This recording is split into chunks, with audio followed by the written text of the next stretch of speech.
Ok, bonjour à tous et bienvenue à notre session live de Distance Africa et que je vais présenter de la part de l'équipe qui ont été champions du cinquième Big Data Aqua 6 et c'est de la part de Liane Tebednade et Yon SSC, Gloria Picoye, Rebecca Philippe Osborne sur le mentorat de notre euh, Paul Sadiki, qui fait partie de l'équipe scientifique de Digital Africa. Je vais essayer d'être plus ou moins bref parce que je ne sais pas de répondre à plusieurs des questions que vous allez poser. Et une fois que les filles nous rejoignent, on va lui passer la parole. D'abord, je vous parle de Digital Africa, euh, qui est, qui a construit des partenariats assez forts euh, qui fournit une infrastructure publique et des analyses accessibles pour transformer les données d'observation de la Terre en informations utiles. Elle permet aux pays d'Afrique d'exploiter les données d'observation de la Terre pour favoriser l'adaptation et l'atténuation du changement climatique, améliorer la sécurité alimentaire et soutenir le développement durable sur le continent.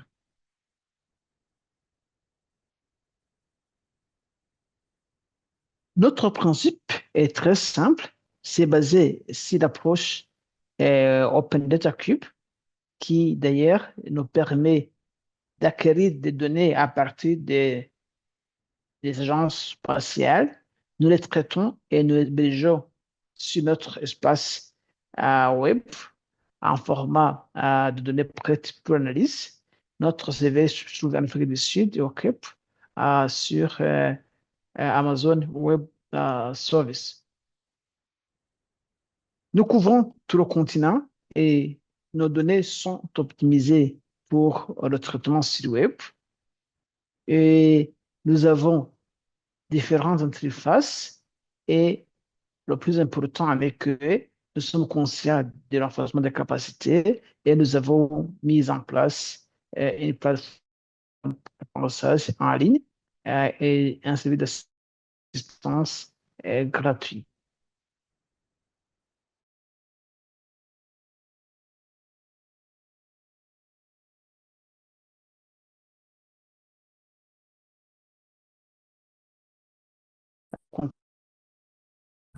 Vous n'avez qu'à vloguer ou à y aller à travers différentes plateformes, spécifier votre ici. L'équipe qui nous a préparé cette présentation sont des champions euh, du cinquième Big Data. Et bien sûr, ici, vous voyez l'atelier euh, dont ils ont fait partie.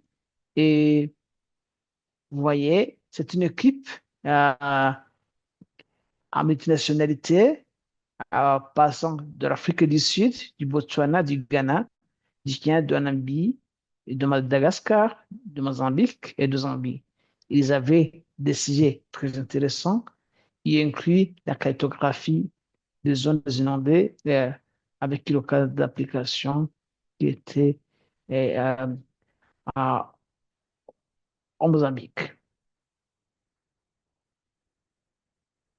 Ici, on va parler de la cartographie de l'étendue des inondations sur le continent et dans cette session, nous allons démontrer l'utilisation des données Sentinel-1 pour la cartographie d'inondation et leur impact sur les moyens de subsistance. Les données Sentinel, comme vous le savez, sont des données radar qui sont capables de pénétrer des nuages et d'ailleurs, ce sont les plus adaptés pour des régions tropicales à grande couverture nuageuse. Ces champions de DAfrica et du Big Data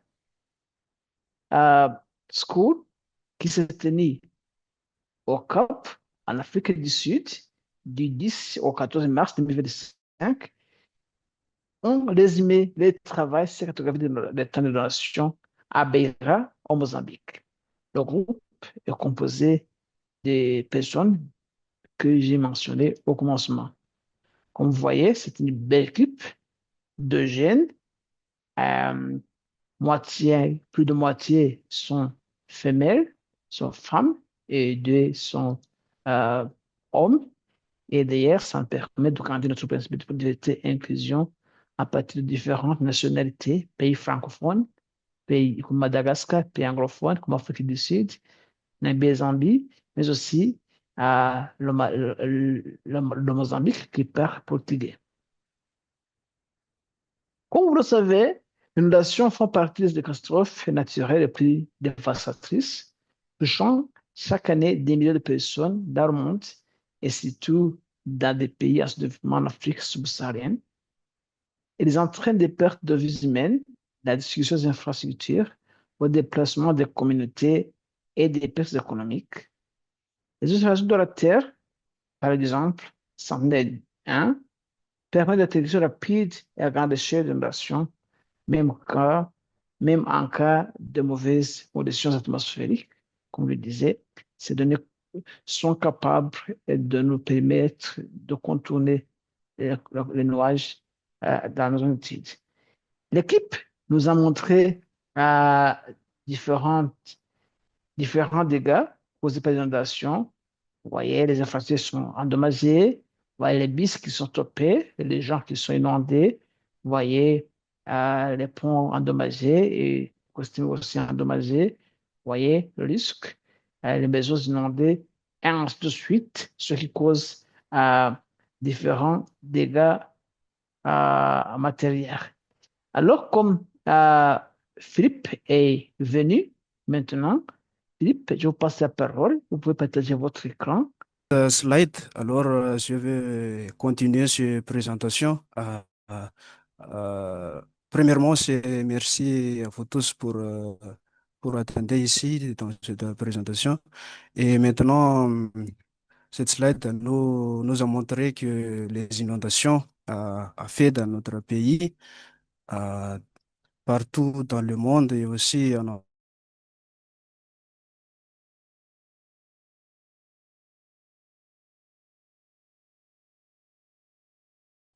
par exemple, la destruction de la route, les inondations dans les villes et aussi tous les eaux dans le parc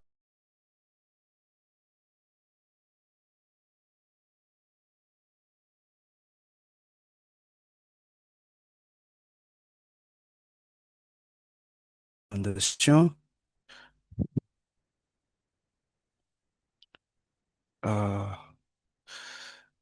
Euh, notre, Toutes les analyses ont été faites sur les données Sentinel-1 pour la ville de Beira sur la période de février à avril 2019. Et ce processus comprenait les étapes suivantes. Premièrement, c'est sélectionner un lieu et une période pour l'analyse, c'est-à-dire pour, euh, pour avoir le lieu à étudier. Et dans cette étude-là, c'est le cas de Beira, à Mozambique. Et c'est-à-dire, on va voir la latitude et la longitude de cette continent à étudier et aussi l'intervalle de temps. Et dans cette étude, c'est le février 2019 à avril 2019. Et deuxièmement, changer les données de rétrodiffusion Sentinel-1 pour la zone d'intérêt. Et troisièmement, convertir les valeurs numériques en valeurs en décibels pour l'analyse. Et aussi, en quatrièmement, générer une image composite médiane en polarisation VH et VV à partir des données Sentinel-1 que nous avons eues. Et après, effectuer un regroupement K-means clustering sur l'image composite médiane. Et après, visiter l'image de prédiction de l'urbanisation issue de K-means clustering. Et c'était mon, après ça, charger et afficher des données de référence et comparer visuellement et statiquement la prédiction d'urbanisation avec les données de référence et après détecter les changements de la présence d'eau, c'est-à-dire les inondations, et extraire les zones inondées et ensuite générer un modèle numérique d'élévation ou le MANE et finalement à élaborer une carte de vulnérabilité. Et après avoir généré l'image composite et appliqué le clustering K-means, nous avons obtenu une carte de prédiction de l'urbanisation. Et cette classification a été faite à partir de polarisation VAS et VV. Les polarisations VAS et VV, c'est les façons de notre radar envoie et receive le signal. Le VAS, c'est le vertical horizontal. Il envoie le signal verticalement et receive horizontalement. Et pour le VV, il envoie verticalement et receive verticalement aussi. Et nous avons analysé ces résultats pour identifier les zones touchées par les inondations. Et, Donc, Philippe, est-ce que vous pouvez pardon, mettre en... ok. C'est Yeah. ça? Et Non. à cette étape, on passe tous. Oui, oui, ça c'est Merci, bon, c'est bon. merci, Et merci. merci, merci beaucoup. Et Donc, à cette étape, nous avons approfondi l'analyse en visualisant l'image classifiée et en la comparant avec des données de référence USA World Cover de 2020. Et cela nous a permis de valider la précision du modèle et de commencer à détecter les changements liés à l'eau. Euh, euh, Next, s'il vous plaît. Et, et d'ici, nous avons ensuite effectué une séparation eau, non eau, et c'est water et non-water. Et cela consiste à identifier les zones qui sont normalement sèches, mais qui sont devenues inondées pendant la période étudiée. Et cette étape est cruciale pour localiser les zones vulnérables. Voilà l'image que nous avons, que nous avons venant le Sentinel-1, water extent in February pour le cas de Beira. Et aussi pour en avril, à côté, en droite. Et next, s'il vous plaît. Maintenant, ici, sur les détections de changement, c'est euh, à ce stade, nous avons détecté les changements d'eau en comparant les images au fil du temps. Et cela nous a permis d'extraire précisément les zones inondées. Et ici, dans cette image, il y a cette légende en bas. Le bleu, c'est pour water to water, c'est-à-dire avant de l'inondation, il y a de l'eau dans cette place et après, il y a aussi de l'eau. Et pour le jaune, c'est water to no water, c'est-à-dire il y a de l'eau avant l'inondation et après l'inondation, il n'y a pas de l'eau, c'est-à-dire elle devient sèche. Et pour cette couleur rose, no water to water, c'est-à-dire il n'y a pas de l'eau avant l'inondation et après l'inondation, euh, euh, il y a de l'eau. Et next, s'il vous plaît.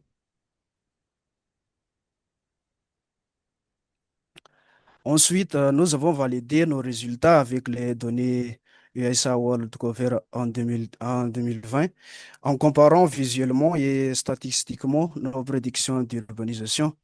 Et ces croisements nous aussi aider à confirmer les zones d'expansion urbaine affectées par les inondations. Et ici aussi, notre carte, euh, en comparant avec dans le SA World Cover, les noirs, c'est pour le pas de données et les verts pour le tree cover, c'est-à-dire pour les arbres, et de même pour les autres. Sherpand, grassland, c'est pour les herbes. Cropland, le build-up, le burst vegetation. Snow and ice, permanent water bodies. Jusqu'à moss and lichen. Next, s'il vous plaît. Et maintenant, nous avons obtenu une précision précision globale de 84,80% pour la classification des zones urbanisées auparavant. Et ce qui nous montre que notre méthode par Kimin, ça y est, robuste. Et ces résultats confirment la pertinence de la brosse, même sans données d'entraînement complexe. Et si nous avons regardé sur le slide, le slide, le next slide. The Oh, je next, crois. c'est ça. Ok, ok. Et, et pour mieux comprendre la vulnérabilité, nous avons utilisé un modèle numérique d'évaluation ou le TEM ici. C'est aussi c'est pareil pour la légende auparavant, c'est le, le rouge ici, c'est pour l'urbain, c'est-à-dire les villages, les infrastructures. Le, le vert, c'est pour la végétation, les arbres, etc. Et le bleu, c'est pour le water, par exemple, la rivière, l'océan. Et les zones, c'est water, tout water, c'est pareil auparavant. C'est-à-dire, il y a de l'eau auparavant et avant l'inondation et après l'inondation, il n'y a pas de l'eau. Et le rose, c'est no water, to water, c'est-à-dire, il n'y a pas de l'eau avant l'inondation et après l'inondation, il y a de l'eau. Et next, s'il vous plaît. Et à la fin de notre workflow, nous avons généré une carte de vulnérabilité en combinant les zones inondées et le relief. Et ça, c'est déjà affiché dans cette carte que les high flood prone à build up area pour les rouges, les zones high flood prone cropland et le violet est medium flood, c'est-à-dire moins inondé et aussi medium flood et prom et cropland et insufficient build-up area et aussi le vert unaffected cropland. Next, s'il vous plaît. Et maintenant, dans cette étude, nous avons décidé que pour aller plus loin, nous avons exploré le deep learning et l'objectif ici, c'est d'automatiser encore plus de détection des inondations avec une meilleure précision c'est-à-dire que le threshold d'une méthode que nous utilisons auparavant. Et maintenant, nous utilisons le dataset San Floods 11 dans cette approche. Et c'est un jeu de données mondial là, produit par le Cloud2Street et il contient des milliers d'images Sentinel-1 et des masques d'inondation sur 15 pays. 15 pays là, ici, dans cette carte. Et ce jeu de données est très riche. Il couvre différents biomes, écorégions et types d'inondations. Et c'est qui en fait une base idéale pour entraîner un réseau de neurones convolutionnels. Next, s'il vous plaît. Next. C'est là. Ouais, ok, ok. Et voici un aperçu du workflow que nous avons suivi pour entraîner un modèle FCNN basé sur les données Sentinel-1, données Sun1 Floods 11. Et nous avons préparé les données, défini une classe dataset personnalisée avec PyTorch, appliqué des augmentations de données et utilisé l'architecture FCN ResNet 50 et pour une classification binaire haut et non haut, c'est-à-dire le 1 pour le haut water et 0 pour non haut. Next, s'il vous plaît. Et d'ici, c'est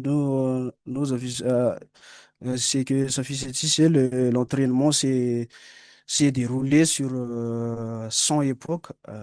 C'est réparti sur 10 itérations. Et, et nous avons suivi plusieurs métriques, notamment la précision, c'est l'accuracy en anglais, et la perte, le loss, et surtout l'IOU, et qui évalue la chevauchement entre les zones d'eau prédites et les vraies zones d'eau. Et à la fin, nous avons obtenu une précision d'entraînement de 85,5% et une précision de validation de 79,8%, et ce qui est très encourageant. Et ceci montre aussi que notre modèle se marche bien, marche bien. Oui, next, s'il vous plaît.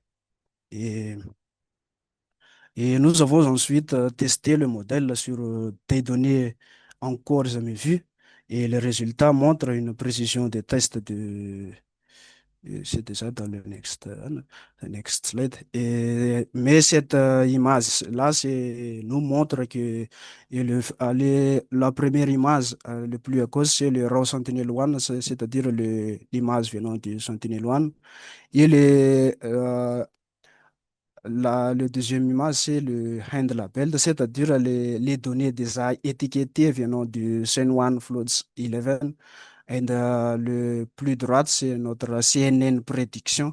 Et c'est ici que nous voir les performances de notre modèle, c'est-à-dire que, par exemple, dans cette deuxième image, c'est le middle, nous avons vu que les hand labels, c'est-à-dire les données étiquetées, euh, dit qu'il y a par exemple, ici en bas, il y a des parties pas d'eau, mais après notre prédiction sur le CNN, notre modèle dit qu'il y a de l'eau là. Euh, Et ça, c'est une bonne nouvelle. Et next. Yeah. Ici, nous avons ensuite testé des modèles sur les données encore jamais vues, que j'ai déjà dit, et les résultats montrent une précision des tests de 80,5 et une perte à 0,63 et une IOI de 0,46. Et cela prouve que même avec peu de ressources, c'est-à-dire nous utilisons des CPU uniquement, on peut obtenir de bons résultats en segmentation d'inondation. Next, s'il vous plaît. Euh, Ces résultats sont une base solide et les prochaines étapes incluent l'utilisation des GPU pour accélérer le traitement et l'ajustement des hyperparamètres aussi.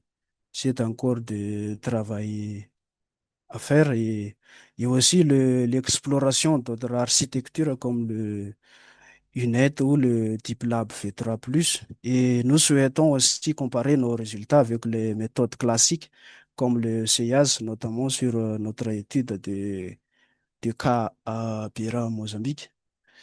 Et, et aussi à long terme, notre ambition est de déployer ces modèles pour la surveillance continue des inondations, et cela permettre de soutenir les systèmes d'alerte précoce et d'intégrer ces outils dans les plateformes nationales et régionales pour une prise de décision en temps réel. Next, s'il vous plaît. Et ce projet montre que la science des données, c'est sauver des vies. Et aussi, nous appelons des décideurs à intégrer ces outils dans leur politique pour protéger la communauté et préserver la moyen de subsistance et réduire les risques catastrophiques. Next, s'il vous plaît.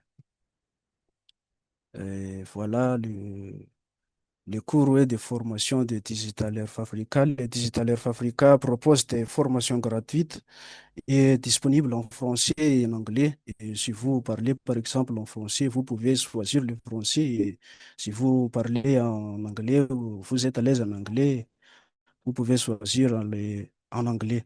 Et on y trouve des vidéos, des tutoriels et des exercices pratiquement avec certificat. Et c'est une excellente opportunité pour tous ceux qui veulent se former à l'analyse des données satellitaires. Next, s'il vous plaît.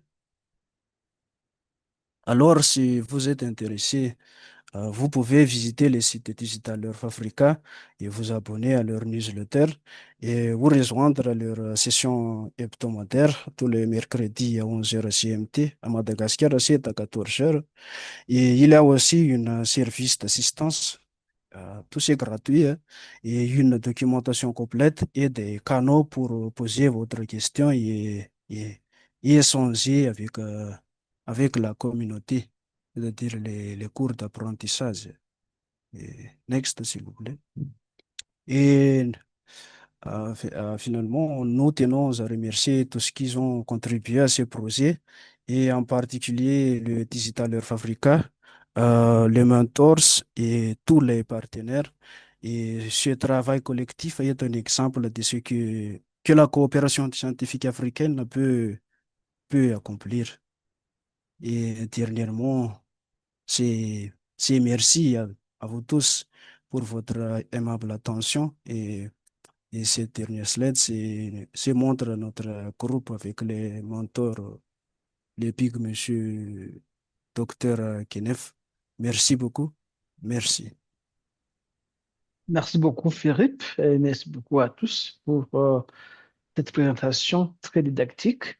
Et si jamais vous voulez envoyer votre feedback, veuillez scanner la figure. Comme ça, vous pouvez nous envoyer vos commentaires et nous viendrons à vous